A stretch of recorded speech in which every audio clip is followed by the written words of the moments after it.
I didn't know the moment my life began to shift. Not exactly. But if I had to choose a starting point, it would be that cold winter night when the world felt too quiet, almost hollow, like everything around me had lost meaning except the sound of my own heartbeat echoing in my ribs as if trying to remind me I was still alive. I had been drifting through my days like a ghost, waking up without purpose, moving without direction, eating without hunger, sleeping without rest. My body existed, but my spirit felt absent, disconnected, floating somewhere behind me like a shadow that refused to attach itself. I would stare at the ceiling for hours, counting the cracks, the shadows, the mistakes I made in my life, telling myself that this numbness was normal, that everyone felt this way, that maybe adulthood was just a slow fading of dreams, but deep down a part of me knew that wasn't true. I wasn't living. I was hiding. Hiding from my failures, my regrets, my disappointments, hiding from the version of myself I once believed I'd become, and hiding from the truth that the person I had turned into was someone I barely recognized. That night, while sitting alone in my dimly lit apartment, surrounded by piles of unwashed dishes and half-finished tasks, I felt something inside me snap. Not loudly, not violently, but quietly, like a small thread breaking under too much weight. I looked at my reflection in the dark glass of the window, my face barely visible, outlines blurred, eyes hollow, and I realized that I couldn't remember the last time I felt proud of myself, or excited about anything, or confident in my choices. I couldn't remember the last time I felt alive. I stood up with a heaviness that felt older than me and walked into the cold night, unsure where I was going, but knowing I couldn't stay where I was. Not physically, not mentally.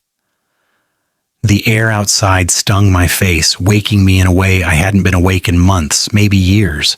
The streets were nearly empty, streetlights blinking softly, cars humming in the distance, and every breath I took felt like a small rebellion against the version of me who had accepted defeat long ago.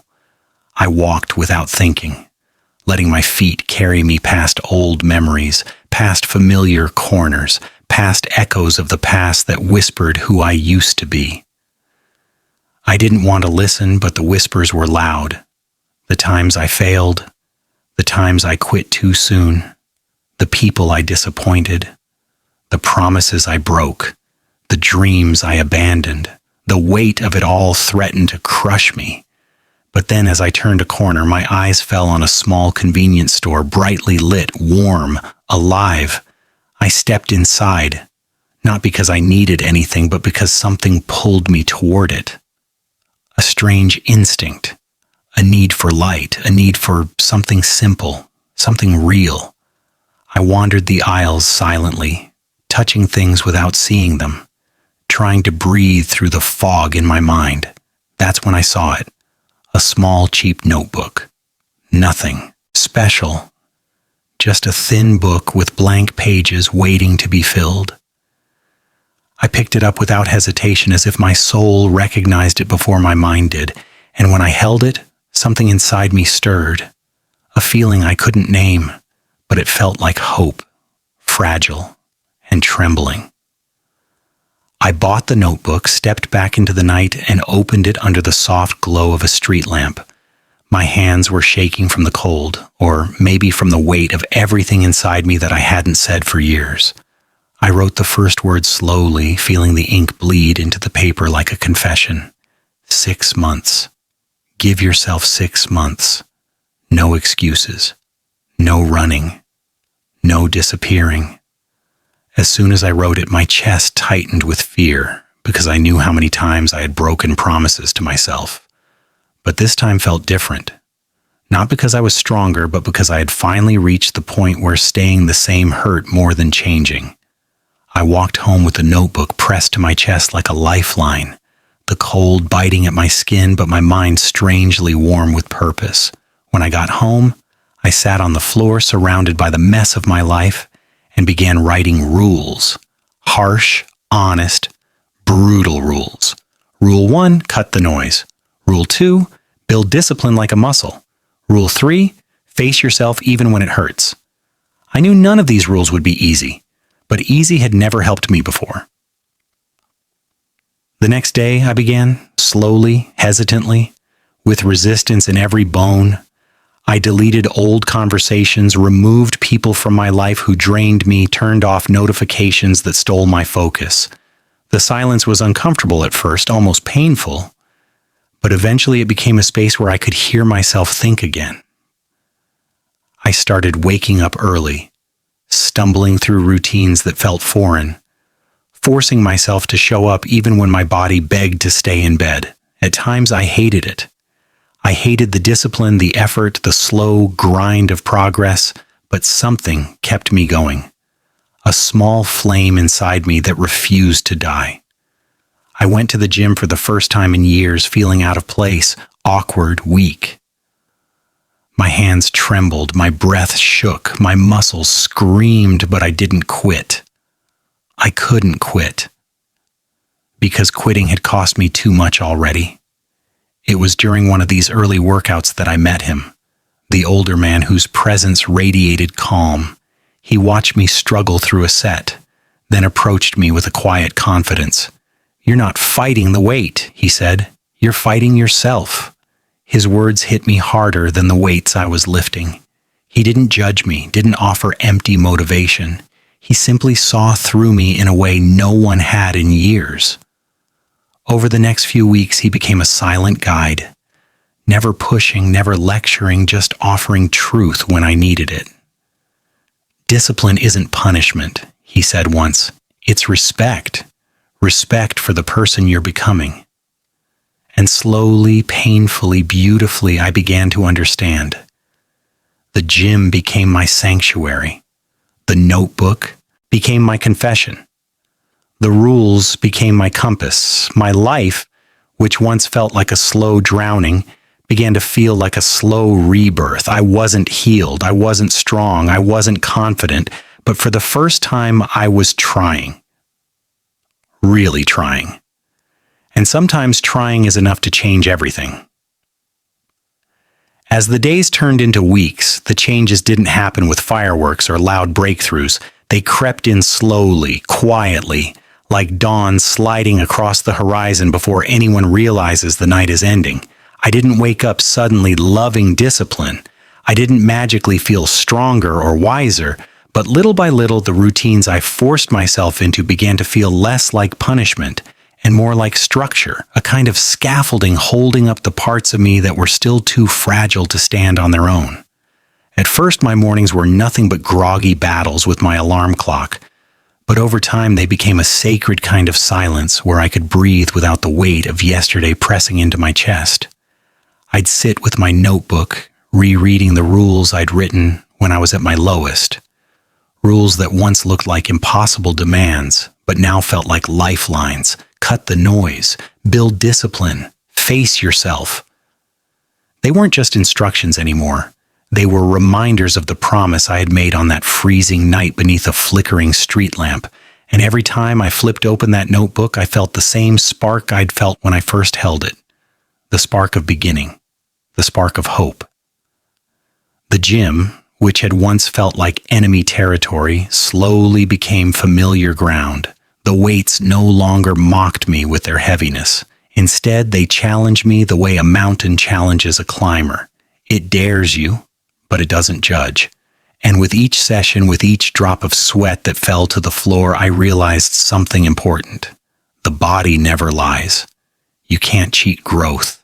You can't fake strength. You can't pretend progress. You have to show up. You have to try. And the more I tried, the more I became addicted to the feeling of becoming someone I didn't hate. That was the real transformation, not the physical changes, but the shift in how I saw myself. I started walking differently, not with arrogance, but with awareness, with the quiet confidence of someone who knows he's fighting for his future, not waiting for it to magically arrive. The older man at the gym remained a constant presence, offering guidance without forcing it. Sometimes he didn't say a word, just nodded at me as if acknowledging that I was still here, still trying, still refusing to quit. and that nod mattered more than I wanted to admit.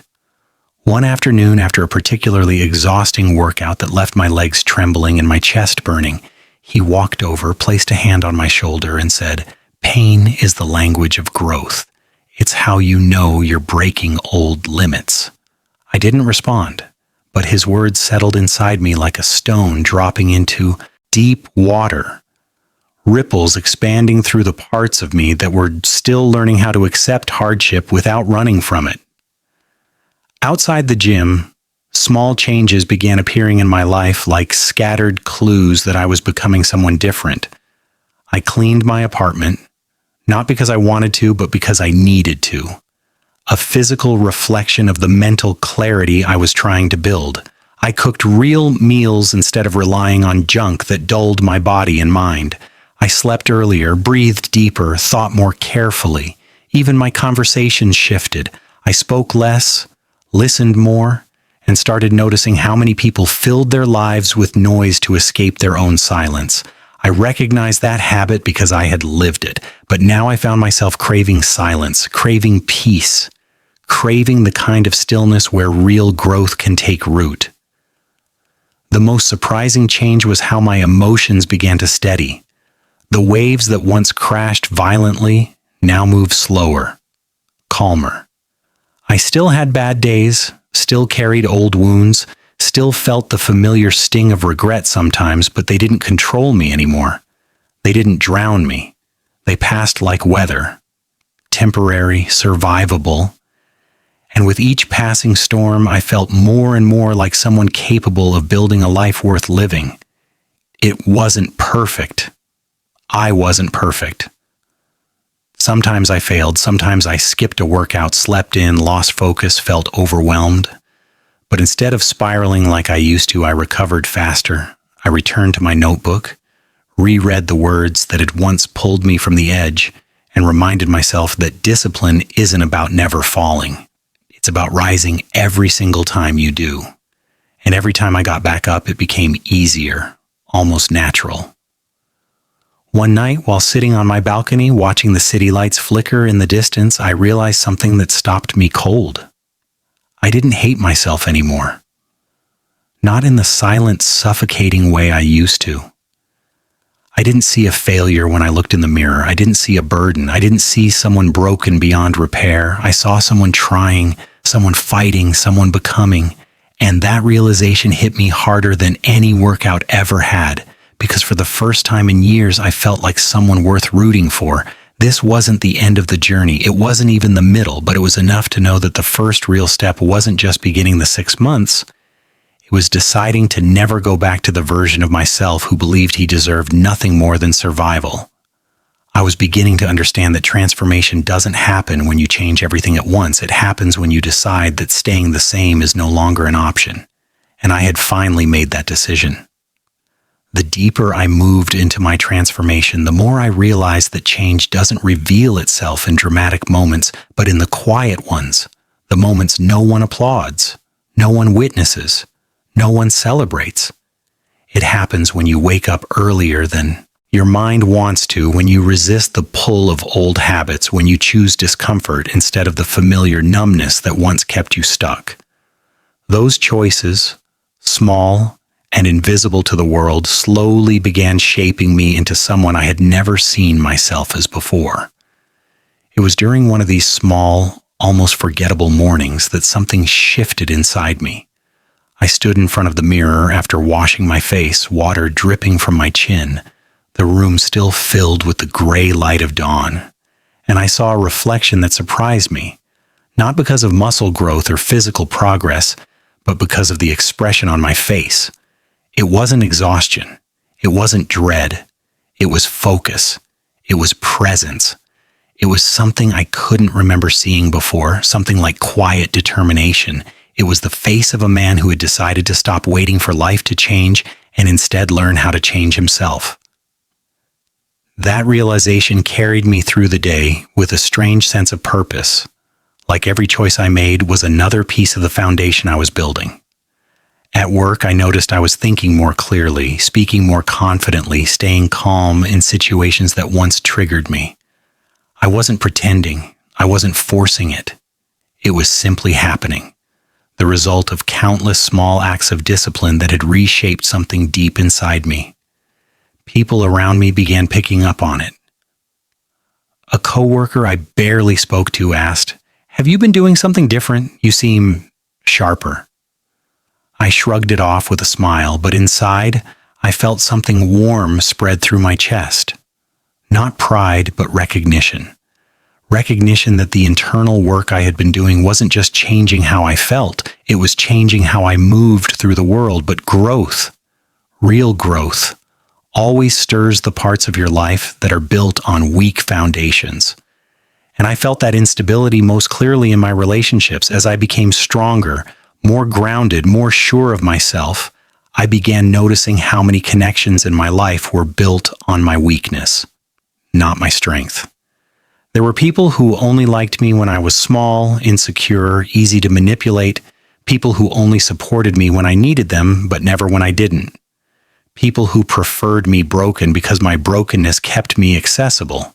And as I grew, these people felt threatened, not because I had changed, but because I was no longer the version of me they benefited from. The first sign was subtle, a message from someone who had once drained me emotionally. Someone who had disappeared when I needed them most, suddenly popped up. "Hey, stranger, where have you been hiding?" Old me would have responded instantly, desperate for attention, desperate to feel wanted even by the wrong people. But new me felt nothing. Not anger, not resentment, not desire, just clarity. I didn't respond, and the silence felt like freedom. Over the next few weeks, the distance between me and certain people grew naturally. I didn't push anyone away. I didn't argue. I didn't explain myself. I simply stopped making myself available to those who had only known me as the weaker version of myself. And as I did, I discovered something powerful. When you stop feeding unhealthy relationships, they starve and disappear on their own.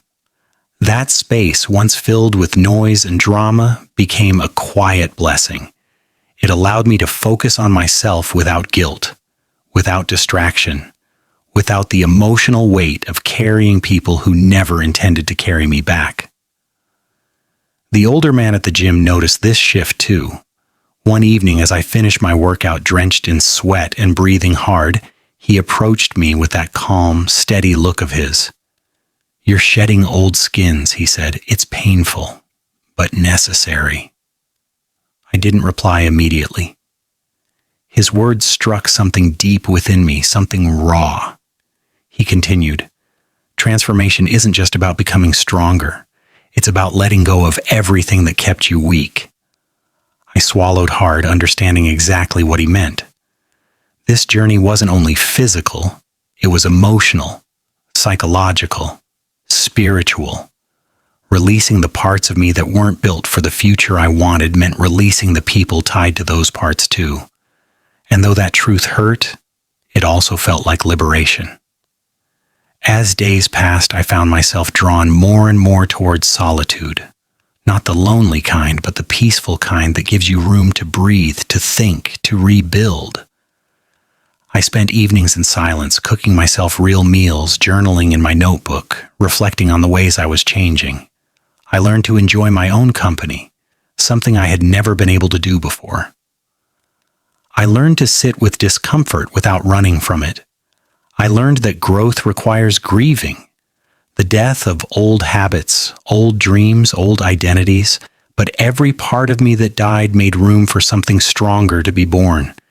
And slowly I started feeling something I'd forgotten how to feel. Hope. Not the fragile hope of someone wishing for change, but the steady hope of someone creating it with his own hands, one disciplined choice at a time. The more I grew into my new discipline, the more the world around me began revealing truths I had been blind to for years, and one of the hardest truths was realizing how many parts of my old life were built on fragility. Fragile habits, fragile friendships, fragile beliefs about who I was and what I deserved. As I started outgrowing those fragile pieces, the cracks became impossible to ignore. I noticed it in conversations that felt forced, in relationships that felt one-sided, in invitations that only came when someone needed something from me, not when they wanted to share space with me. The old me would have clung to those people, desperate to prove I was worth keeping, terrified of being alone. But the new me, this emerging version forged through discipline and quiet self-respect, could finally see the difference between loneliness and peace, between abandonment and release. And as I stepped deeper into my transformation, I began choosing peace, even when it meant letting go of people I once thought I couldn't live without. The strange thing was, once I stopped giving energy to things that drained me, my world didn't become emptier, it became clearer. I started noticing things I'd missed before, like how heavy my spirit felt after certain conversations, how anxious my chest grew around certain people, how quiet my mind became when I was alone. That clarity was a gift I didn't know I needed, but it also confronted me with something uncomfortable. Most of my life had been spent trying to be someone people would accept instead of becoming someone I myself could respect. Accepting that truth hurt, but it was the kind of pain that breaks chains. One evening, after a long day that tested both my patience and my progress, I returned home feeling strangely restless. My apartment, once a prison that echoed with silence, now felt like a sanctuary I had built from the ground up. I sat on my couch, listening to the hum of the refrigerator and the soft buzz of city noise outside my window, and for the first time I didn't feel the urge to escape my own thoughts. I reached for my notebook, the one that had witnessed every step of my rebirth, and flipped through the pages until I found the earliest entries. The handwriting was shaky, desperate, almost pleading. The words reflected a version of me who had been drowning in self-doubt and hopelessness, and yet somehow he had still taken the first step. Seeing it now, with the distance of months and the growth of discipline, filled me with a quiet gratitude for that broken version of myself. Without his courage, I wouldn't have reached this place. I wouldn't have met the older man at the gym. I wouldn't have learned the difference between running and healing. I wouldn't have discovered how powerful consistency can be when you stop negotiating with your own excuses. I closed the notebook gently, as if honoring the pain written inside it, and leaned back on the couch with a deep breath that reached places my breaths never used to touch. A few days later, the older man approached me differently. There was something in his expression, something observant, almost calculating, that made me pause in the middle of my workout. "You're carrying a new kind of weight," he said, leaning on one of the machines. "Not fear, not guilt, something else." I wiped sweat from my face, unsure how to respond. "What kind of weight, yours?" I asked. He shrugged. "Responsibility. The responsibility of becoming someone you cannot turn away from anymore." His words struck me harder than any advice he'd given me. It was true. The man I was becoming demanded accountability, demanded consistency, demanded that I no longer hide behind the softness of excuses or the comfort of old patterns. I wasn't changing for anyone else. I wasn't changing to impress or to prove. I was changing because I finally valued myself enough to demand better. And once you see your own worth, even in small ways, you cannot unsee it. You cannot return to the version of yourself who settled for scraps of effort and called it survival. Later that night, while walking home through the crisp evening air, I caught my reflection in a store window. Not long ago, I would have avoided mirrors, afraid of what they'd show me. But now I found myself studying that reflection with a strange familiarity. I didn't see perfection. I didn't see success. I didn't see someone finished. I saw someone building, brick by brick, day by day, breath by breath. I saw someone carrying scars without letting them define him. I saw someone who had failed many times but still chose to rise. And as I continued walking, a realization settled into my bones. Growth doesn't make life easier. It makes you stronger. Strong enough to handle what life throws at you without collapsing, without crumbling, without abandoning yourself. That strength wasn't loud. It wasn't dramatic. It was steady, calm, unwavering, the kind of strength that finally gives you permission to live instead of merely surviving. When I reached my apartment door, I paused before turning the key. It struck me that these months had forced me to confront every truth I had avoided, every fear I had buried, every piece of my identity I had neglected, and yet instead of breaking me, they rebuilt me. The work was far from over, but for the first time I felt like the foundation beneath me was strong enough to carry whatever came next. And that realization, quiet, powerful, undeniable, was the first time I understood that transformation is not about becoming better for the world. It's about becoming better for yourself. As I moved further into this transformation, I began to notice something unexpected. The more I grew, the more life began reflecting things back to me. Patterns, lessons, memories, warnings. It was as if the universe had been whispering truths my entire life, but I had been too distracted, too broken, too asleep to hear them. Now, with clarity finally settling into me like a second skin, I could see those truths everywhere. I saw them in the way people reacted to my presence, in the way old friendships faded without conflict, in the way new possibilities appeared as soon as I stopped clinging to past versions of myself. I saw them in the calm that followed difficult days, the steadiness that rose after moments of doubt, the resilience that held me when everything inside me wanted to fall apart. This journey was changing me not only in the obvious ways, habits, routines, discipline, but in deeper, more intangible ways that touch parts of me I didn't even know were wounded. And perhaps the biggest truth of all was this: healing requires letting go, not once, but over and over again.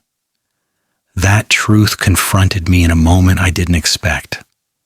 One evening, I received a message from someone I once cared about deeply, someone whose absence had carved a hollow space in my chest that I pretended didn't exist.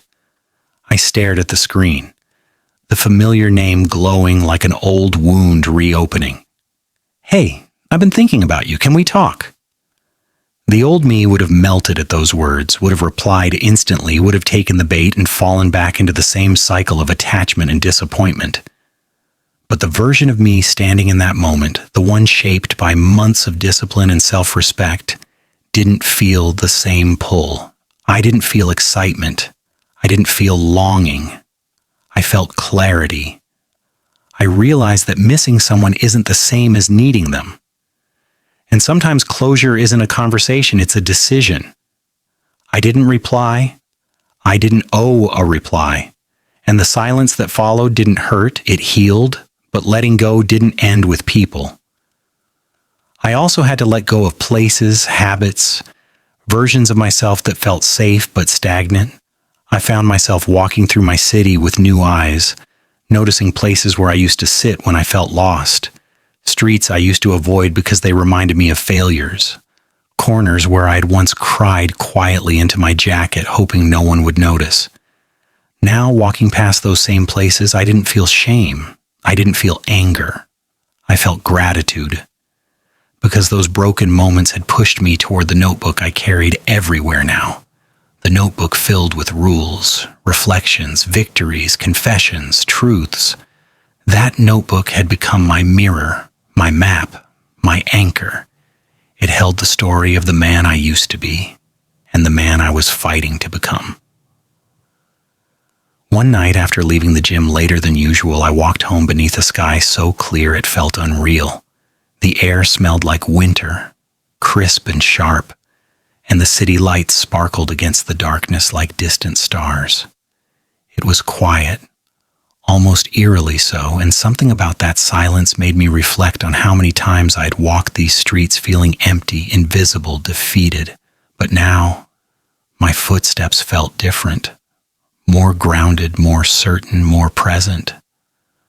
As I walked, I found myself thinking about the older man at the gym, the one whose calm presence had become a strange source of strength for me. He had taught me lessons I didn't realize I was learning at the time, lessons not about fitness or strength, but about life. discipline over anger, pain as growth, silence as clarity, and most importantly, you are responsible for the man you become. Those lessons echoed in every step I took. When I reached my building, I didn't go inside right away. Instead, I stood on the sidewalk, looking up at the windows, each one glowing with a life I wasn't a part of. For a moment, I wondered what kind of life I would be living if I had never bought that notebook, never made that promise, never decided to fight for myself. The thought made my stomach twist because I knew the answer too well. I would still be drifting, drowning slowly in routines that stole my spirit, trapped in relationships that fed on my weakness, living a half-life made of excuses and regrets. But I wasn't that man anymore. The transformation wasn't complete, but it had begun. And beginnings, I was learning, were more powerful than endings. When I finally stepped inside my apartment, I didn't turn on the lights. I moved through the darkness with a familiarity that didn't scare me anymore. The darkness wasn't the enemy. It was a reminder of the place I had emerged from. I sat on the edge of my bed, notebook in hand, and flipped to a blank page. For the first time in weeks, I didn't write rules or confessions. I wrote a statement. You are not building a new life. You are reclaiming the one you deserved. As soon as the words spilled onto the page, I felt something inside me settle. A calm that came from knowing I was on the right path, even if I didn't know where it would lead. And in that quiet room with nothing but the sound of my own breathing to accompany me, I realized that transformation isn't a moment. It's a series of choices that over time become a new identity. And I was finally choosing myself. Stepping into the second section of my transformation felt different from the first, not because the world around me had changed, but because I had, subtly, quietly, in ways I didn't fully recognize until I began facing deeper layers of myself. The first months had been about survival, about breaking habits, cutting noise, learning discipline, building routines. But now the transformation shifted inward, forcing me to confront parts of myself I hadn't touched in years. The buried doubts, the silent fears, the unhealed wounds I had ignored by distracting myself with routine. Growth had peeled away the surface, and underneath it I found truths I wasn't sure I was ready to face. It began one morning when I woke before my alarm, not because I couldn't sleep, but because something in me felt unsettled, like a whisper at the edge of consciousness urging me to look deeper. I lay in bed staring at the ceiling, listening to the hum of the city waking outside my window, and for the first time in a long time, I asked myself a question I'd avoided. Why did you let your life fall apart in the first place? The question sat in my chest like a weight because the answer wasn't simple. It wasn't about laziness or weakness. It wasn't about lack of opportunity or bad luck. It was about fear. Fear of failure, fear of success, fear of responsibility, fear of disappointment. I had spent years hiding behind excuses because they were easier than admitting I didn't trust myself. Now, lying in the quiet dimness of dawn, I felt something shift, something like acceptance. You cannot rebuild a life you haven't taken responsibility for. With that thought lingering inside me, I got up, prepared for the gym, and walked through streets washed in early morning haze. The city felt different. Still chaotic, still fast, but no longer overwhelming. It felt like background noise to the work happening inside me. When I entered the gym, the older man was already there, as steady and grounded as always. He gave me a nod of acknowledgement, but this time his gaze lingered on me longer than usual, as if he sensed the battle brewing beneath my calm exterior. I warmed up mechanically, moving through familiar motions, but my mind wasn't steady. It drifted to memories I had suppressed. The moments I failed people I loved, the times I backed away from opportunities because I feared not being good enough, the relationships I sabotaged because I didn't think I deserved them. And as each rep brought those memories closer, I felt my chest tighten. Discipline had given me strength, yes, but now it was time for discipline to give me honesty too. Halfway through a set, I stopped, breath trembling, hands shaking slightly. The older man walked over without speaking, waited for me to breathe, then said quietly, "You can train your body every day, but the real transformation starts when you train your truth." His words pierced straight through the walls I had built around myself, and for the first time I understood why my chest felt so heavy that morning. I wasn't afraid of failure anymore. I was afraid of admitting how much of my life I had wasted hiding from myself. After the workout, I didn't rush home like I usually did. Instead, I took the long route, walking through streets I rarely passed, watching the world move around me. People rushing to work, couples walking hand in hand, parents guiding sleepy children, strangers lost in their own storms. Everyone carried something unseen. Everyone was healing from something they never said aloud. That realization softened something inside me. It made me feel less alone. When I finally reached my apartment, I didn't open my notebook right away. I sat on the floor with my back against the wall, legs stretched out, and let the silence wrap itself around me. Then slowly, deliberately, I opened the notebook to a blank page. Instead of writing goals or rules, I wrote a confession. I have been afraid of becoming the person I want to be because I don't know if I can maintain him. The honesty stung, but it also freed me. Naming a fear strips it of its power. Over the next few days, I noticed that emotional resistance followed me into my routines.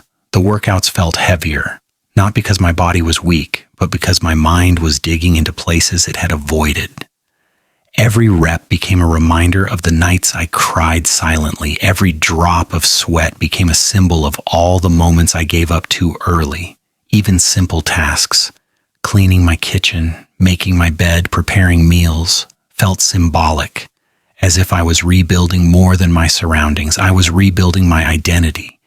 And with each task completed, I felt a piece of my old self let go.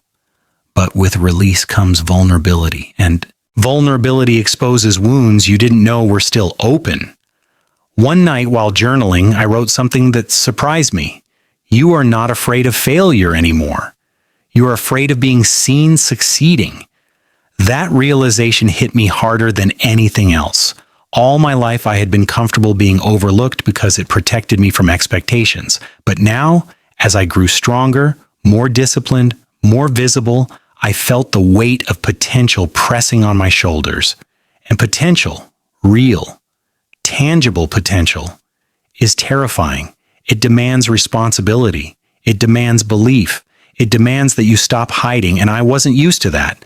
I wasn't used to being someone people could rely on, someone people noticed, someone people believed in. But now my workplace started giving me more tasks. My presence earned more attention. Even strangers at the gym nodded at me differently. Growth was no longer a private journey. It was becoming visible. That visibility brought a new challenge: consistency under pressure. The older man sensed it. One day, as I unracked the barbell, he placed a hand on the metal and said, "Strength is not built in the days you feel powerful.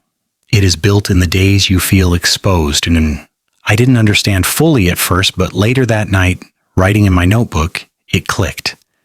Anyone can be disciplined when life is quiet. Anyone can improve when no one is watching. But true transformation happens when you maintain discipline even under the weight of expectation, even your own.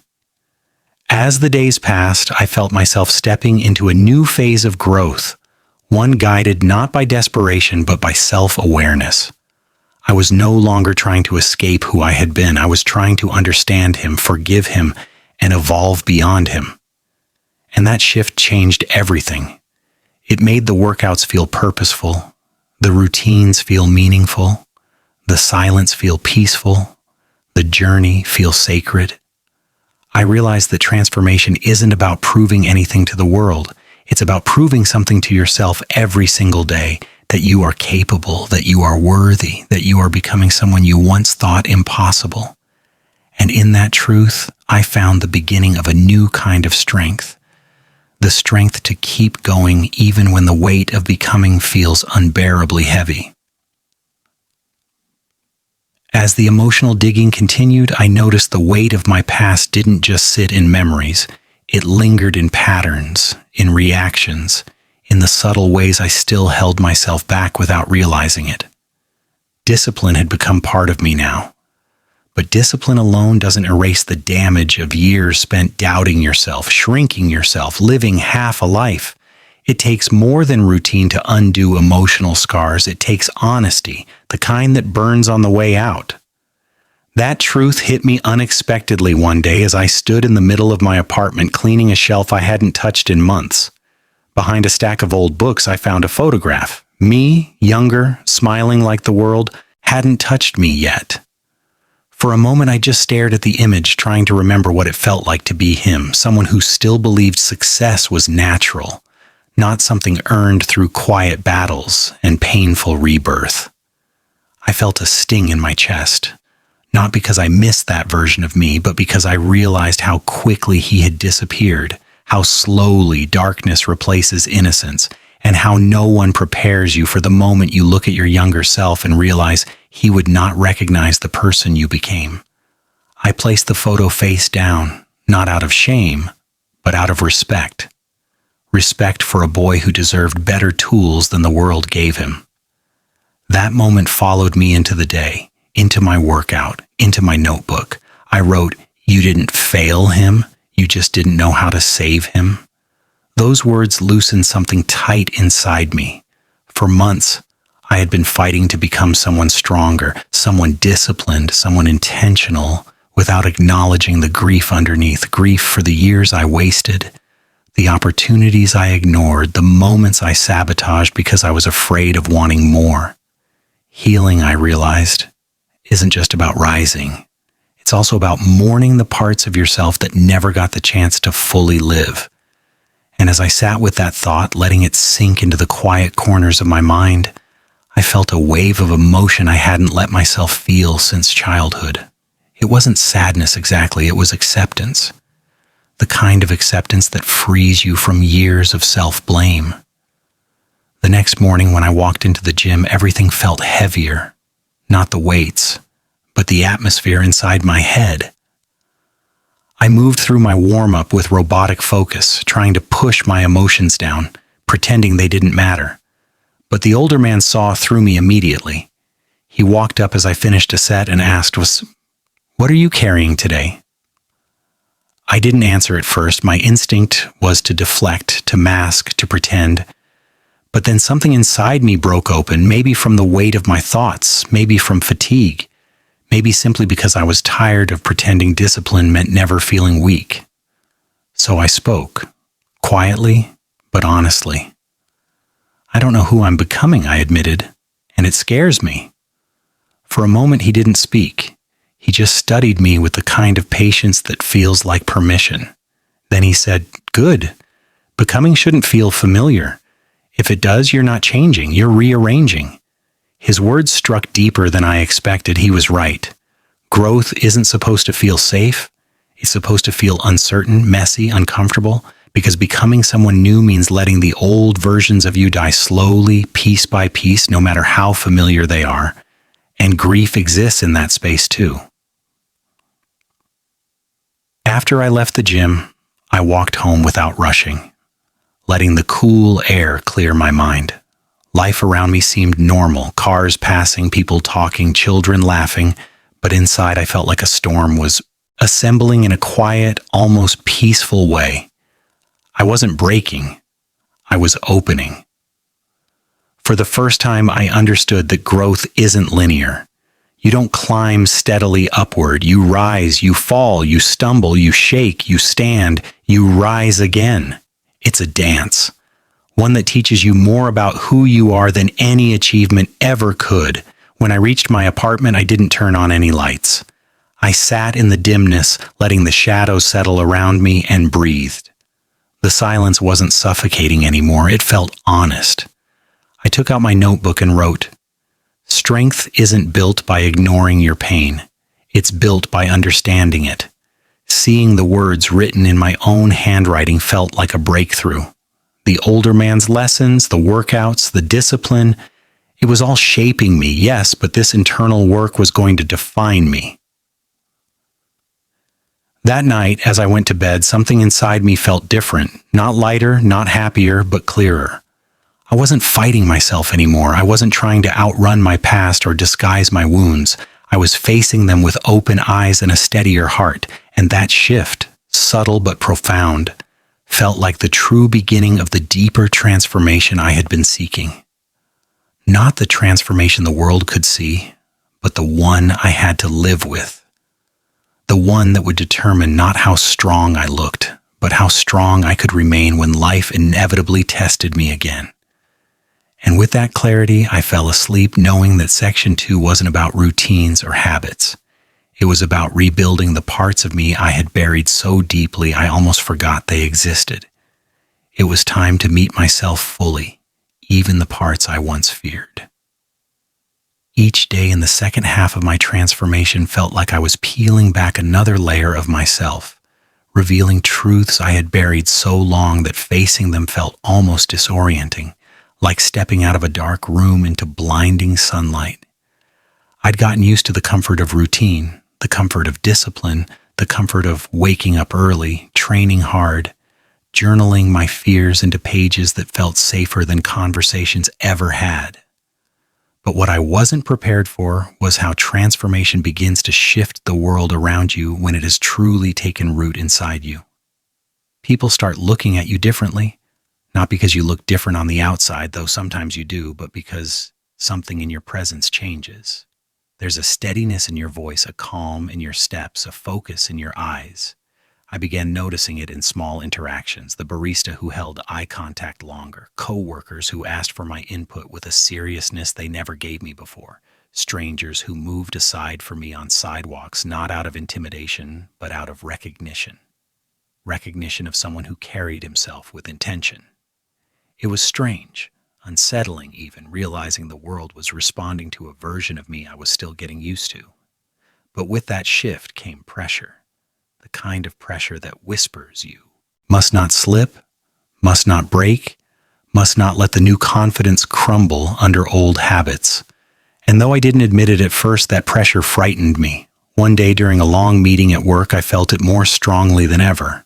My manager asked a question, and before I knew it, everyone's eyes had drifted toward me, silently waiting for my answer.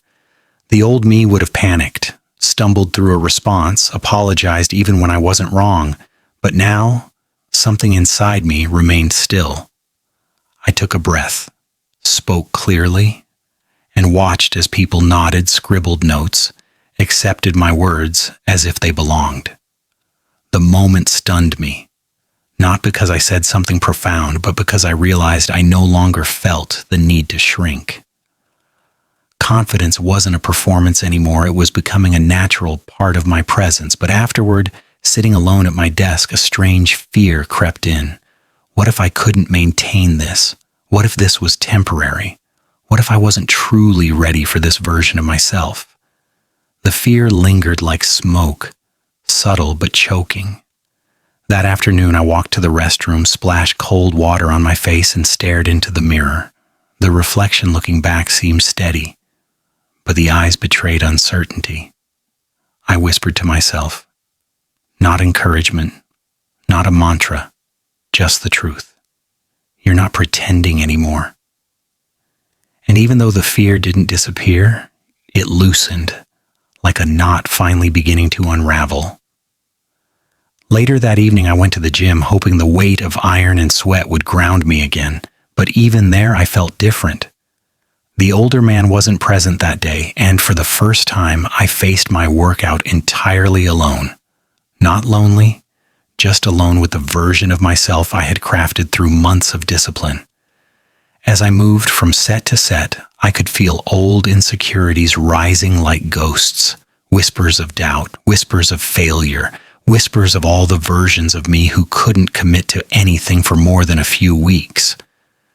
But each rep became a quiet act of defiance. Each breath, each moment of strain reminded me that I had built this strength through thousands of moments just like this, mundane, unnoticed, but transformative. By the time I finished my last exercise, sweat dripping down my neck, chest heaving, muscles trembling, I felt a soft wave of pride roll through me. Not loud, not euphoric, just warm, steady pride that felt earned. When I left the gym, the evening air felt different too, sharper, clearer, almost cleansing. As I walked home beneath the soft glow of streetlights, I passed a group of people around my age laughing loudly on the sidewalk, carefree in a way I longed for but no longer envied. I watched them briefly, not with jealousy but with understanding. Their world was different from mine. Their journey was different. Their storms had different names. I continued walking, and as I reached the intersection, something unexpected happened. A stranger stopped me. He looked nervous, hesitant, searching for words. Finally, he said, "Hey, I see you at the gym sometimes. You're really consistent. It's inspiring." His voice cracked with sincerity, and for a moment I didn't know how to respond. I wasn't used to being a source of motivation for anyone. But I nodded, thanked him, and crossed the street with a strange feeling blooming in my chest. It wasn't pride. It wasn't validation. It was realization. Realization that your growth doesn't only change your life, it influences the lives around you without your knowledge. You never know who is watching, who is learning from your quiet persistence. That thought followed me all the way home. When I stepped inside my apartment, I didn't turn on any lights. I didn't need them. The soft glow of the city outside illuminated just enough. I sat on the floor, back against the wall, and opened my notebook. The pages were filling faster now, not with rules or confessions, but with reflections that showed how my mind had changed. I wrote slowly, deliberately, "You are becoming someone you once tried to avoid. Someone strong, someone consistent, someone visible." The pen stilled in my hand as I read the last word. Visible. That was the part that frightened me most. Not the effort, not the pain, not the discipline, but the visibility that came with growth. I was no longer invisible in my own life, and being seen meant being responsible for the man I was becoming. But as the fear twisted inside me, another thought settled beneath it, quiet but unwavering. You can handle this. And for the first time, I believed it. With every passing day, the awareness that people were beginning to see me differently both empowered me and unsettled me in ways I didn't expect. It's one thing to demand more from yourself in the privacy of your own mind, but it's another thing entirely when the world begins to expect more from you too. Being visible was new to me. For years, I had lived in the background of my own life, blending into the routines, blending into the noise, blending into the shadows of people louder, braver, more certain than I was. Now stepping into visibility felt like stepping into cold water, jarring, sharp, electrifying, and yet something inside me wanted to keep walking deeper, even when the chill cut across my skin. The shift wasn't just external, it was internal too. I noticed myself holding my posture differently, speaking with a steadier tone, making decisions without hesitating like I used to, but with each sign of progress came a nagging whisper in the back of my mind, the whisper of self-doubt. Are you sure you can maintain this? What if you slip? What if they were wrong about you? Those whispers came when I least expected them. In the middle of a successful day, during a peaceful dinner, while brushing my teeth at night. They weren't loud, but they were persistent. And for the first time, instead of believing them, I began questioning them. One evening after work, I walked into my apartment feeling drained, not physically, but mentally. The expectations, the visibility, the new responsibilities, I carried them all like invisible weights on my shoulders. I dropped my keys on the table and sat down on the edge of my bed. My notebook was on the nightstand, waiting, almost calling to me. I opened it to a fresh page, staring at the blank space as though it held answers I couldn't reach. Slowly I wrote, "Why does becoming stronger make you feel so vulnerable?" The question surprised me. Strength, and vulnerability had always felt like opposites. But now, living through the transformation, I was beginning to understand the truth. The stronger you become, the more you realize how fragile your old foundations were. Strength doesn't erase vulnerability, it exposes it. Because strength isn't just lifting weights or waking up early or saying no to distractions. Real strength is the willingness to confront your fears without letting them guide your decisions. It's the courage to keep becoming even when the path is uncertain. The next day at the gym, the older man returned. As soon as he saw me, he nodded with the kind of expression that suggested he already knew I was wrestling with something internal. He didn't ask what was wrong. He didn't pry. Instead, he trained beside me silently, matching my pace, staying close enough to offer presence but distant enough to give space. It was exactly what I needed. Near the end of my workout, as I wiped sweat from my brow and prepared to leave, he finally spoke. "You're plateauing," he said, not unkindly. I frowned. "Physically?" He shook his head. "Emotionally." I didn't respond right away. I didn't know how, but he continued. "You've grown stronger. Everyone can see it. Even you can see it. But now your mind is trying to catch up with the version of yourself you've become." His words echoed something I hadn't admitted out loud. "You're afraid you'll lose this progress," he added. "Afraid you'll go back to who you were." I swallowed hard because yes, that fear sat in my chest like a stone. "But you won't," he said, as if reading my thoughts. "Because this time, you've built your strength from the inside, not the outside." I left the gym with those words echoing in my mind. It felt like someone had reached into my chest and shifted something I hadn't been able to move myself.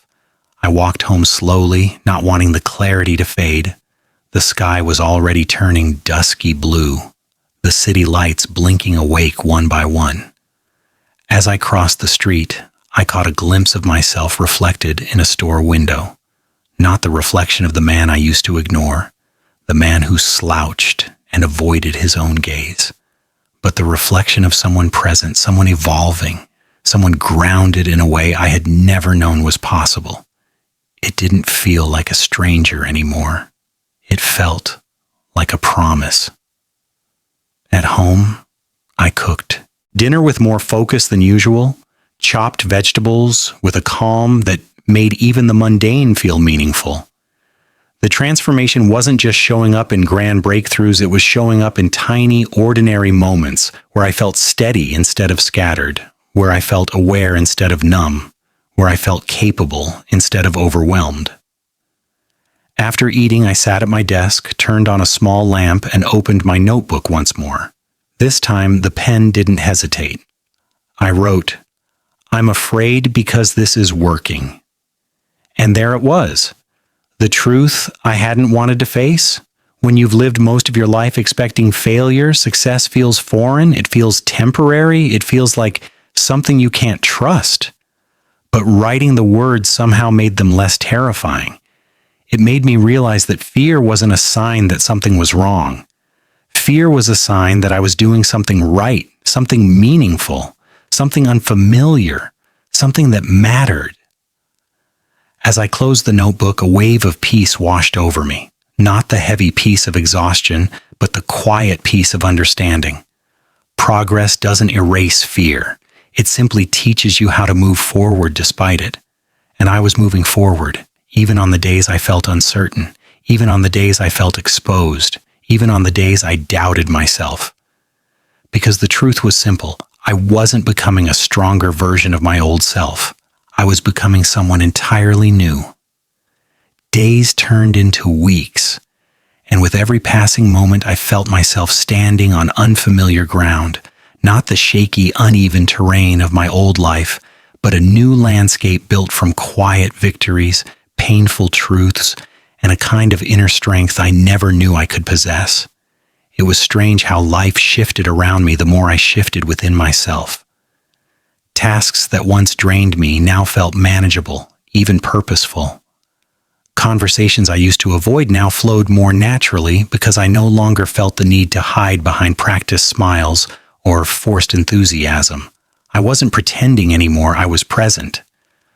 But with this newfound presence came an awareness that terrified me. Growth had changed my world, and now the world was beginning to expect something from me. Expectations were something I used to fear deeply, not because they were heavy, but because I didn't trust myself to carry them. Now, standing in the middle of my transformation, I realized I was carrying things every day that once would have crushed me. But even with that realization, the fear of slipping backward lingered like a quiet shadow trailing my steps. I felt it while brushing my teeth in the morning, while organizing my desk at work, while cooking simple meals at night. It whispered questions I didn't want to hear. What if this version of you doesn't last? What if one bad day unravels everything? What if you're not actually strong, just lucky? Those questions didn't come from logic. They came from the old wounds of a man who had lived too long believing he wasn't enough. And as much as I tried to ignore them, they pushed their way into my life until I had no choice but to confront them head on. One evening, after a stressful day where every task felt like a test and every mistake felt amplified, I walked home feeling the kind of heaviness I hadn't felt in months. My shoulders were tense, my breath shallow, my thoughts loud. The sky above was a dull gray, clouds swollen with unspoken storms, and the city lights flickered through the haze like tired eyes. As I crossed a familiar intersection, I stopped in the middle of the sidewalk, overcome by a sense of emotional fatigue I couldn't shake. I put my hands on my knees, breathing deeply, trying to steady myself. I didn't know why the day had hit me so hard. Maybe it was pressure, maybe it was fear. Maybe it was the realization that growth wasn't linear, not even close. After a long moment, I straightened up and continued walking, but the heaviness followed me into my apartment like an unwelcome guest. I closed the door behind me and leaned against it, eyes closed, feeling the ache of old insecurities clawing their way back into my mind. For a moment, it scared me. It scared me how quickly doubt could return, how easily the mind could reopen wounds that had barely begun to heal. But then, almost instinctively, I reached for my notebook. My hand trembled slightly as I opened it, but as soon as the pages spread open before me, I felt grounded again, like the notebook was a tether to the version of myself I had fought to become. I began writing without thinking, letting the words spill out in raw, unfiltered truth. You are allowed to struggle. You are allowed to have bad days. You are allowed to feel afraid. Growth is not perfection. Growth is perseverance. The moment the pen left the page, something shifted in my chest, a small but undeniable release of pressure. It was then I realized that the fear of slipping backward wasn't a sign of weakness. It was a sign of responsibility, a sign that I cared enough to worry, a sign that my transformation mattered to me. Days later, while training at the gym, the older man approached me again, this time with a look that suggested he already sensed the storm inside me. "Rough week?" he asked quietly. I didn't answer at first, but I didn't need to. He waited patiently, giving space for truth to come.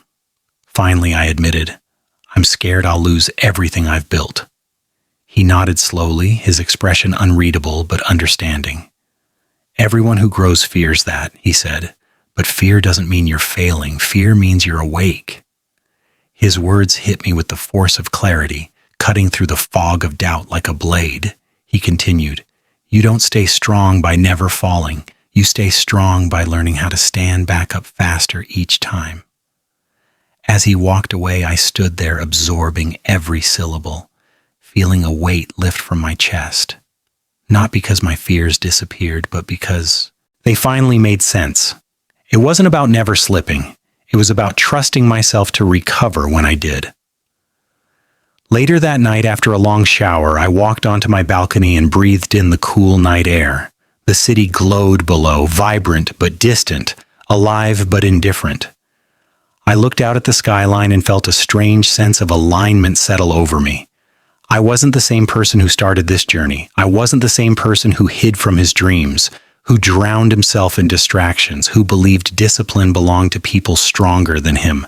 I had become someone who fought for himself daily, someone who showed up even when the world was heavy, someone who kept going even when fear whispered lies. And for the first time, I believed that was enough. Maybe not perfect, maybe not complete, but enough. As I closed my eyes, letting the wind brush against my face, I whispered to myself, not a promise, not a declaration, but a truth I had earned. You are stronger than your doubt. And with that truth echoing through me, I stepped back inside, ready for whatever came next. Entering the final phase of my transformation felt like stepping into a room I had spent months building without realizing I would one day have to live inside it. Everything I had done, the discipline, the routines, the emotional unraveling, the rebuilding, the painful honesty, had been preparing me for this last stage, the stage where all the progress I fought for would demand accountability, consistency, and courage in a way I had never experienced before. It was no longer about improving. It was about becoming. And becoming meant facing the deepest version of myself, the version that still carried the weight of old failures, old guilt, old fears, old versions of me who never believed they were worthy of anything greater than survival. This stage wasn't about adding new habits or mastering new routines. It was about solidifying the foundation of the person I was finally learning how to be. And as I stood alone in my apartment one quiet morning, sunlight slipping through the blinds like thin gold threads, I realized something powerful. This transformation had never been about becoming someone different. It had always been about returning to the person I was meant to be. The day began like any other, an early alarm, a stretch of heavy silence, a deep breath that carried both exhaustion and purpose. But something was different in the air, something heavy yet promising, like the quiet before a long-awaited storm. When I looked at myself in the bathroom mirror, I didn't see the same reflection I had faced in the early days of this journey. There was no emptiness in my eyes, no hollow dread beneath my skin, no frantic need to escape myself. Instead, I saw steadiness. I saw discipline carved into my posture, self-respect woven into the angles of my face, clarity resting behind my gaze. But along with that steadiness came a strange sense of distance, as if I were looking at both who I was and who I was becoming at the same time. Two identities overlapping, one fading, one emerging. And in that overlap, I felt something I hadn't felt in a long time. Peace mixed with fear. Peace because I had come so far. Fear because I knew what it meant to reach this point. Growth isn't just about rising, it's about shedding.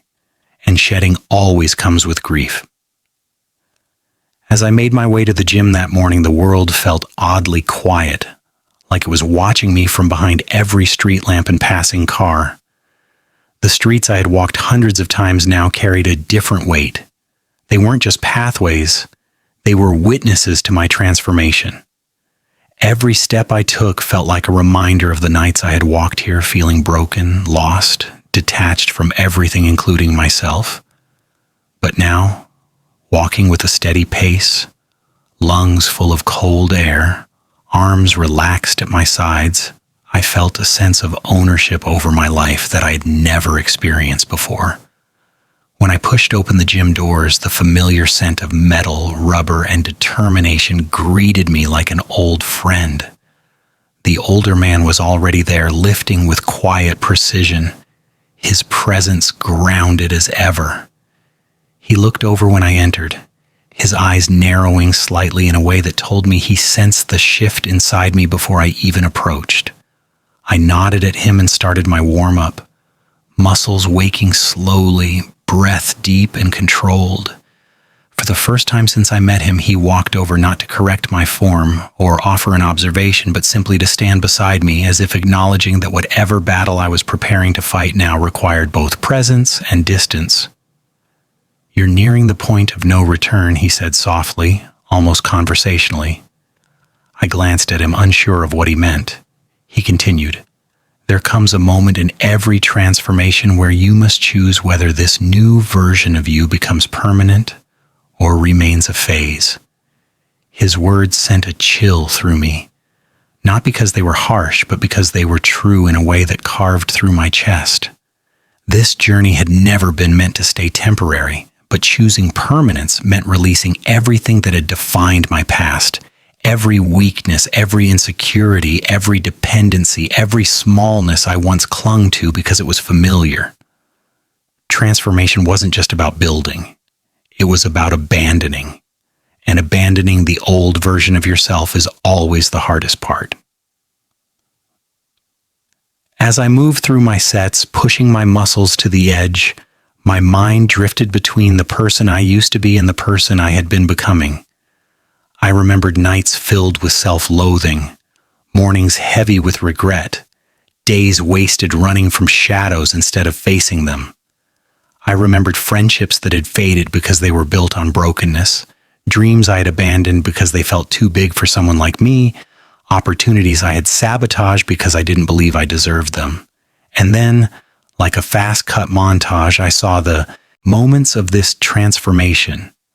The morning I bought the notebook, the first painful workout, the first time I woke before sunrise, the first time I chose silence over distraction, the first time I ignored the message from someone who drained me, the first time the older man's words cut through my fear, the first time I looked in the mirror and saw someone worth fighting for. These memories didn't overwhelm me, they grounded me.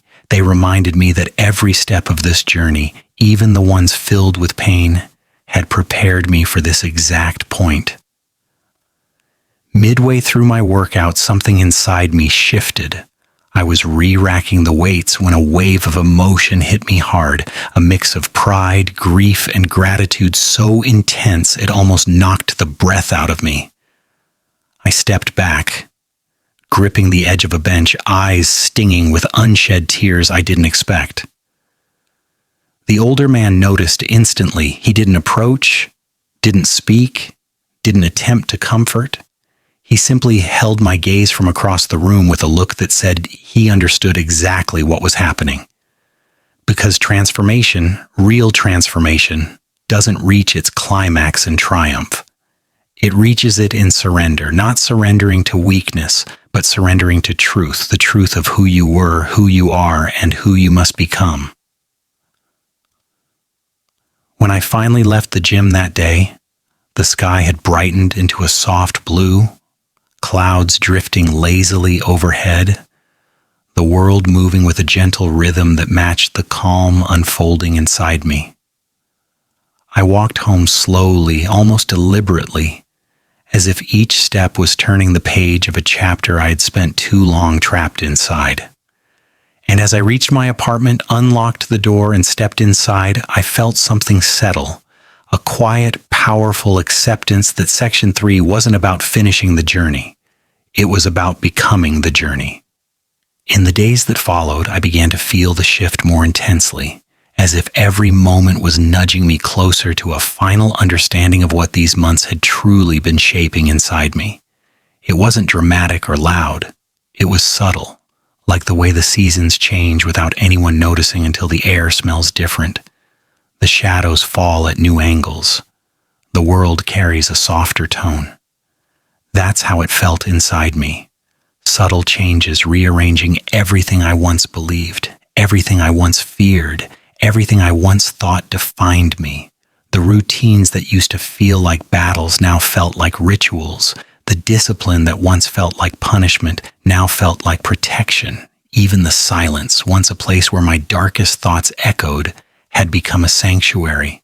I found myself waking up before my alarm not because I had to, but because my body trusted the rhythm I had built. I found myself journaling more deeply, not out of obligation, but out of a need to understand the person I was becoming. And each morning, as I looked into the mirror, I felt less like I was studying a stranger and more like I was rediscovering someone I had abandoned long ago. But with all this growth came the weight of a truth I couldn't ignore. To step fully into the person I was becoming, I had to say goodbye to the person I had been. And endings, even necessary ones, always carry grief. This truth hit me hardest one evening, long after the sun had set and the world outside had quieted. I sat by my window watching raindrops stream down the glass in crooked paths, each drop racing another in a pattern that reminded me of the choices that had defined my life. Some falling fast, some slow, some merging, some breaking apart. The city lights blurred through the rain, turning the world into soft golden smudges, and in that dim, reflective glow, I felt something heavy rise inside me, something like the ghost of who I used to be trying to speak one last time. I remembered the version of myself who lived his life avoiding mirrors, avoiding responsibility, avoiding anything that made him confront the depth of his potential. I remembered the nights he stayed awake replaying mistakes he didn't know how to fix, the days he drifted through without intention or purpose, the relationships he held onto not out of love but out of fear of being alone. I felt his pain, his confusion, his exhaustion, and for the first time, instead of resenting him, I forgave him, because he wasn't weak, he wasn't hopeless, he was simply unprepared, unsupported, uninformed about how to build himself. That realization felt like a quiet kind of liberation. The next morning when I walked into the gym, the older man was waiting for me near the free weights. He didn't greet me with a nod or a comment like usual. Instead, he studied me for a long moment, his expression unreadable, but not unkind. "You look different," he finally said. "Not physically, inside." I didn't reply. I didn't know what to say, but he didn't need an answer. "You're nearing the end," he continued. "Not the end of your growth, the end of your old identity." His words hit a place inside me I had been avoiding. He gestured toward the weights. "Lift today like you're proving something to yourself." I took his advice to heart. Every rep that morning felt heavier than usual, not because the weight had increased, but because my mind had finally reached the deepest part of this journey, the part where old beliefs fought for survival. With every lift, I felt a memory surface. Moments where I had quit on myself, moments where I had accepted less than I deserved, moments where I told myself I wasn't capable of more. And with every final push, I felt those old lies weakening, cracking, dissolving under the pressure of the man I was becoming. After the workout, as I wiped sweat from my brow, the older man approached again. "Do you know the hardest part of transformation?" he asked. "It's not starting. It's not discipline. It's not pain." He paused, letting his words settle. "The hardest part is choosing to never go back." The gym. Noises faded behind his voice, the world momentarily still. I understood exactly what he meant.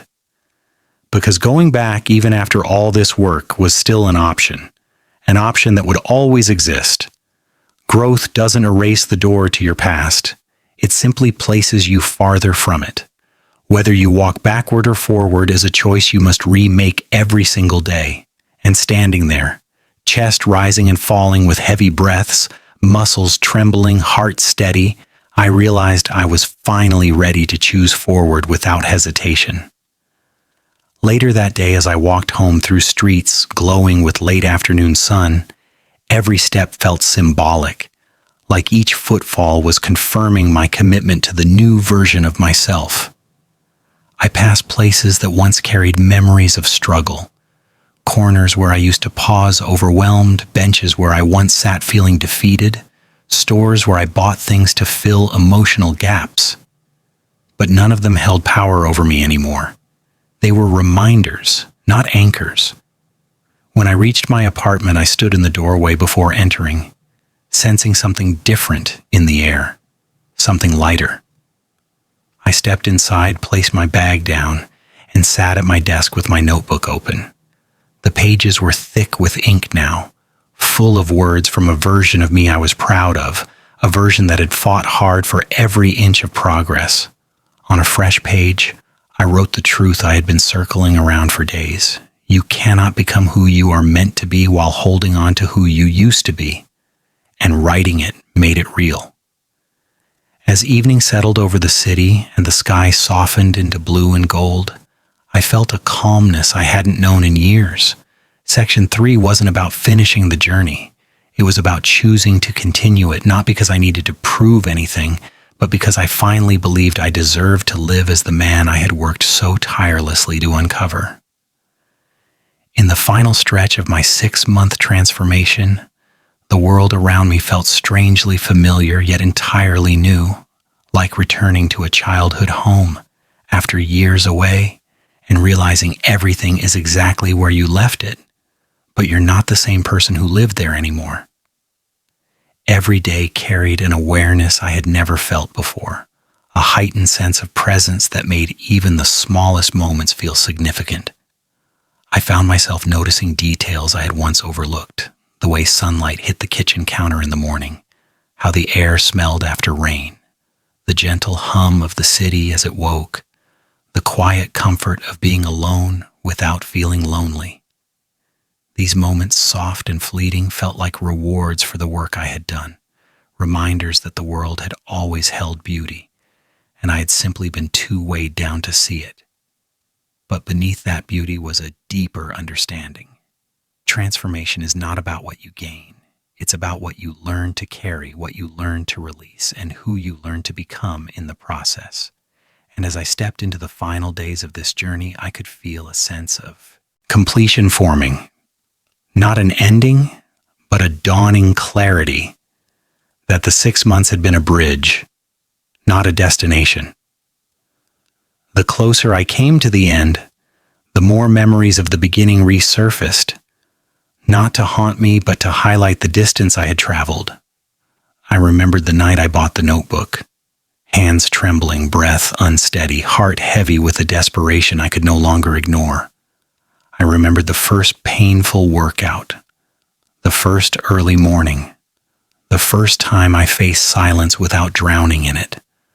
I remembered how fragile hope felt then, like holding a lit match in a storm. And now, looking back, that fragility felt sacred, because hope, even fragile hope, is the beginning of every transformation. In those final days, I went back and reread every page of my notebook, tracing the inked lines that documented my fears, my breakthroughs, my confessions, my realizations. Some entries made me pause, remembering the pain of writing them. Others made me smile softly, recognizing the growth between the lines. But the most powerful entries were the ones where I had written honestly about the parts of myself I wanted to change. Not because I hated who I was, but because I knew I could be more. Those words, raw and trembling, reminded me how courage often looks like vulnerability long before it looks like strength. One morning, as I stepped into the gym for one of my final workouts of the journey, I felt a quiet heaviness settle in my chest. Not dread, not sadness, but something more tender, like gratitude mixed with mourning. The older man was there as always, calm, steady, grounded. When he saw me, he gave a small nod. Not the usual gesture of acknowledgement, but something softer, almost respectful. As I warmed up, I realized that this space, the clang of metal, the smell of rubber, the hum of determination, had become more than a gym. It had become a crucible where I melted down everything that once held me back and rebuilt myself piece by piece. And the older man, without intention, had become a guide in the shadows, someone whose presence reminded me that strength is learned, not inherited. During my workout, every movement felt symbolic, every lift a quiet tribute to the months of effort, every breath a reminder of how far I had come. When I finished my last set, sweat dripping, muscles burning, heart steady, the older man approached me with a look I had never seen in his eyes before. Not pride, not approval, but recognition. "You did it," he said, not as a congratulation, but as a truth. I didn't respond. I couldn't. My throat tightened, not from exhaustion, but from the overwhelming realization that I had done something for myself I never believed I was capable of. And that realization was more powerful than any praise. Walking home from the gym that day felt different from every walk before it. The world seemed sharper, clearer. Even the air felt lighter.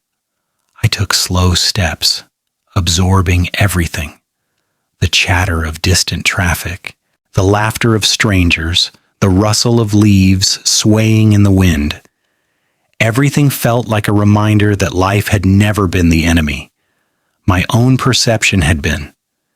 When I reached my apartment, I paused at the door, hand resting on the handle, heart beating with a mix of nostalgia and anticipation. Inside was the place where I had broken down, rebuilt, questioned everything, and discovered truths that reshaped my identity. When I stepped inside, I didn't turn on any lights.